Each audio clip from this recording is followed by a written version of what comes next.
آپ نے دیکھا کہ ہم نے کوشش کی ہے علامتی طور پہ پودا لگایا، اور ہم یہ پیغام دینا چاہتے ہیں کہ اس طرح ہمارے نوجوان نسل بھی ہمارے ننے پودے ہیں، ان کی پرورش، ان کی تربیت یہ ہماری ذمہ داری ہے۔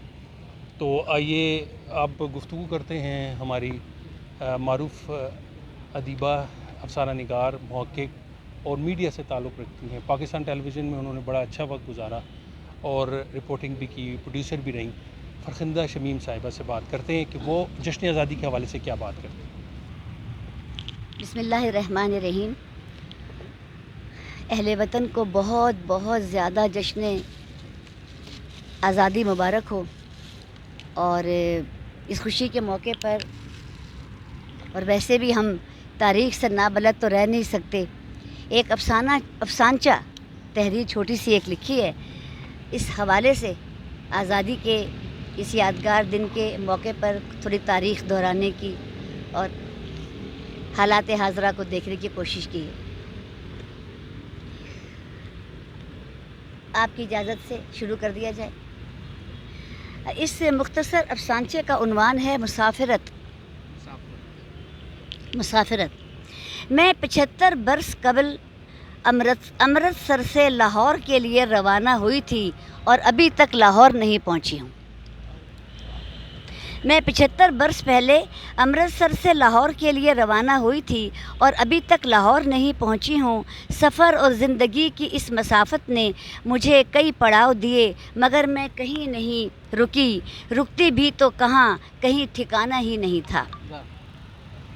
چھاؤں ڈھونڈنے میں اس قدر تھکی کہ سردیوں کی دھوپ بھی نہ تاپ سکی اور جاڑے کے موسموں میں چرمراتی رہی۔ جوانی کا وقت تھا جب سرحد پار کر آئی تھی۔ گود میں ایک بچہ تھا جس کے باپ کو ایک کرپان چاٹ گئی تھی۔ اس وقت تک میں قافلے سے جڑی تھی اور متحد ہونے کی وجہ سے بچ گئی تھی۔ میں کتابوں اور کاغذوں کی خوشبو سے بہت دور تھی۔ مجھے بس اتنا بتایا گیا تھا کہ نظریے میں سبز اور جھنڈے میں سفید رنگ ضروری ہوتا ہے۔ یہ دو رنگ امن اور خوشحالی کی علامت ہوتے ہیں۔ میں ان دو رنگوں کا پرچم ہاتھ میں لیے زندگی بھر چلتی رہی تھی۔ مجھے جھنڈے پر اعتبار تھا، لیکن یہ بھول گئی تھی کہ جھنڈا تو بے جان چیز ہے۔ اعتبار کا ہنر تو جھنڈا تھامنے والوں میں ہونا چاہیے۔ میں دیکھتی رہی کہ جھنڈا خاص دنوں اور خاص عمارتوں پر خاص لوگ ہی لہراتے تھے۔ عام لوگ البتہ سینے پر سجائے رکھتے تھے، وگرنہ ان پرچم بنی جھنڈیوں کو خاک روب جھاڑو سے اکٹھا کر کے کوڑے دان میں بھر رہا ہوتا تھا۔ مجھے زندگی بھر کوئی گھر نہیں ملا۔ ہجرت نے مجھے صرف جدائی دی تھی۔ اس ہجر نے میری کمر توڑ دی تھی۔ میں مزدور بن چکی تھی اور مملکت خدا داد کے لیے ایک نیا مزدور اپنے بیٹے کی شکل میں تیار کر رہی تھی۔ میں نے اپنی مسافرت کے مختلف پڑاؤ میں جمہور کو لیڈر منتخب کرتے ہوئے اتنی بار دیکھا کہ مجھے یہ بچوں کا کھیل لگنے لگتا۔ ہر بار غلط انتخاب ہو جاتا اور قوم دوبارہ غلطی سدھارنے میں لگ جاتی۔ اس نے بار بار اتنی زیادہ غلطیاں کی کہ وردیوں والے سرحدوں پر اپنا کام چھوڑ کر شہروں کے دفتروں میں آن گھسے اور جمہور کا نظام چلانے کی ضد کرنے لگے۔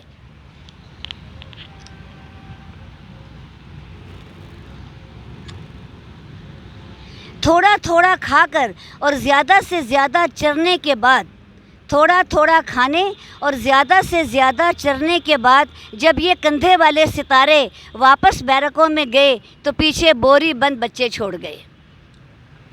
میں نے یہ سب کچھ دیکھ کر اپنے مزدور بیٹے کو جلدی سے مٹی کے طویلے میں چھپا دیا تھا۔ اس مملکت خدا داد میں میرا نام ہر 5 سال بعد ووٹر لسٹ پر چمکتا تھا، وگرنہ آسمان پر قطبی ستارے کی طرح گمنام ہی رہتا تھا۔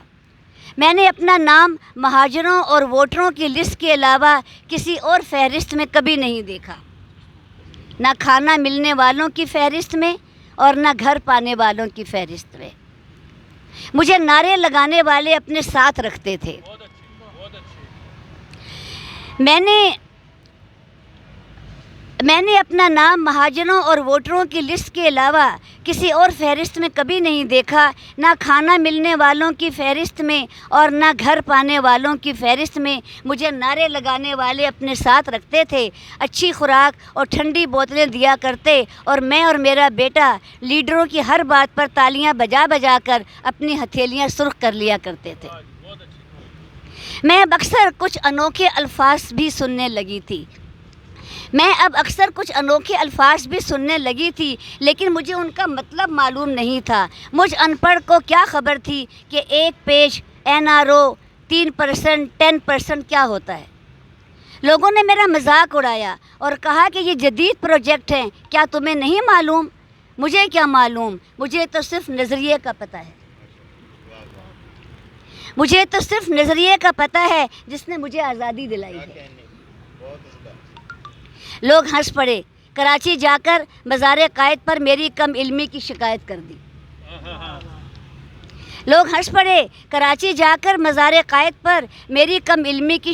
کر دی۔ میں نے سنا ہے کہ شکایت کرنے والوں کو قائد نے ایک گھوسا رسید کیا تھا۔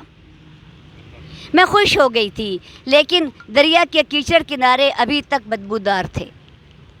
مملکت خدا داد میں زبانوں کی لڑائی شروع ہو چکی تھی۔ میری زبان سرحد پار کی تھی، اسے مسترد کر دیا گیا۔ اس زبان کے بولنے والے بے روزگار اور بے آسرا بنا دیے گئے۔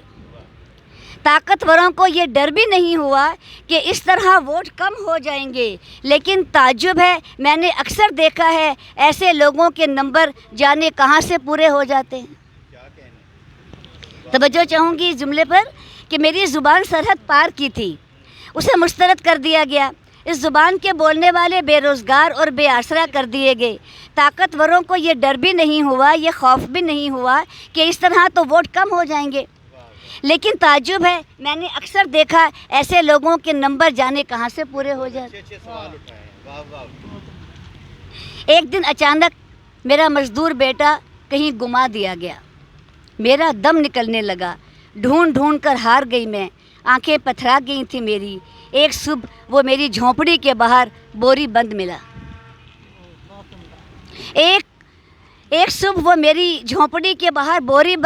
میری پتلیاں لرس کر رک گئیں۔ بوڑھے ہاتھوں نے کانپتی پلکوں سے بوری اٹھا لی، لیکن مجھے ابھی تک قبرستان نہیں ملا